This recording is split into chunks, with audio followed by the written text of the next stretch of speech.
Letter 529 by Charles Lamb. P.M. February 3, 1831.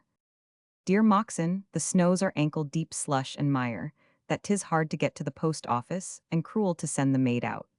'Tis a slough of despair, or I should sooner have thanked you for your offer of the life, which we shall very much like to have, and will return duly. I do not know when I shall be in town, but in a week or two at farthest, when I will come as far as you if I can.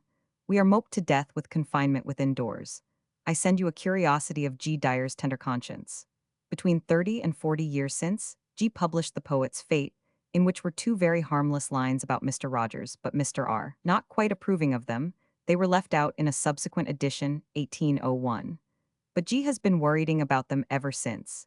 If I have heard him once, I have heard him 100 times express a remorse proportioned to a consciousness of having been guilty of an atrocious libel. As the devil would have it, a fool they call Barker, in his Periana has quoted the identical two lines as they stood in some obscure edition anterior to 1801, and the withers of poor G are again wrung. His letter is a gem. With his poor blind eyes it has been labored out at 6 sittings. The history of the couplet is in page 3 of this irregular production, in which every variety of shape and size that letters can be twisted into is to be found. Do show his part of it to Mr. R some day. If he has bowels, they must melt at the contrition so queerly charactered of a contrite sinner. G was born, I verily think, without original sin, but chooses to have a conscience, as every Christian gentleman should have. His dear old face is insusceptible of the twist they call a sneer, yet he is apprehensive of being suspected of that ugly appearance. When he makes a compliment, he thinks he has given an affront. A name is personality.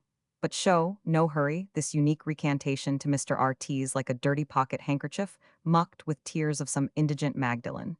There is the impress of sincerity in every pot-hook and hanger. And then the gilt framed to such a pauper picture? It should go into the museum. I am heartily sorry my devil does not answer. We must try it a little longer, and after all I think I must insist on taking a portion of the loss upon myself. It is too much you should lose by 2 adventures. You do not say how your general business goes on, and I should very much like to talk over it with you here. Come when the weather will possibly let you. I want to see the Wordsworths, but I do not much like to be all night away. It is dull enough to be here together, but it is duller to leave Mary. In short, it is painful, and in a flying visit I should hardly catch them. I have no beds for them if they came down, and but a sort of a house to receive them in, yet I shall regret their departure unseen. I feel cramped and straitened every way. Where are they? We have heard from Emma but once, and that a month ago, and are very anxious for another letter. You say we have forgot your powers of being serviceable to us. That we never shall. I do not know what I should do without you when I want a little commission.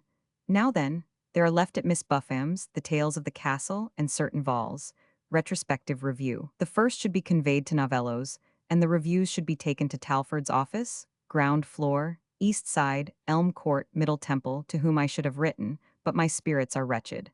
It is quite an effort to write this. So, with the life, I have cut you out 3 pieces of service. What can I do for you here, but hope to see you very soon, and think of you with most kindness. I fear tomorrow, between rains and snows, it would be impossible to expect you, but do not let a practicable Sunday pass. We are always at home. Mary joins in remembrances to your sister, whom we hope to see in any finish weather, when she'll venture. Remember us to Alsop and all the dead people, to whom, and to London, we seem dead. The life which everyone was then reading, was Moore's Life of Byron. George Dyer's. The explanation is that years before, in his poems, 1801, Dyer had written in a piece called The Poet's Fate.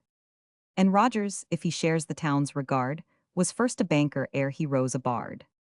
In the second edition, Dyer altered this to, and Darwin, if he share the town's regard, was first a doctor ere he rose a bard. Lamb notes the alteration in his copy of the second edition, now in the British Museum. In 1828-1829 appeared Periana, by Edmund Henry Barker, which quoted the couplet in its original form, to Dyer's distress. Tales of the Castle, by the Countess de Genlis, translated by Thomas Holcroft,